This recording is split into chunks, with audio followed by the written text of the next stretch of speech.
3D. Ndiri Shumbakati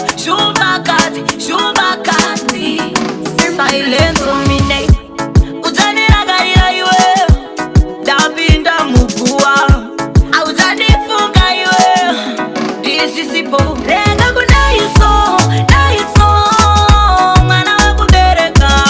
Suvana suva ndinoshima misoti Ndoita kungenda kapara ngozi Naiso Mwana wakubereka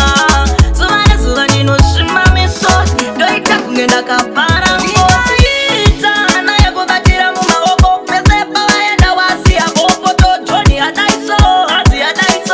Mwanangu wanditambudza Dai baba vako vari vapenyu mwanangu iwe Zuva ranhasi wainditera matonzo iwe Mwana wakubereka Zuva nezuva ndinoshima misoti Ndoita kungenda kapara ngozi Daiso Mwana wakubereka Zuva nezuva ndinoshima misoti Ndoita kungenda kapara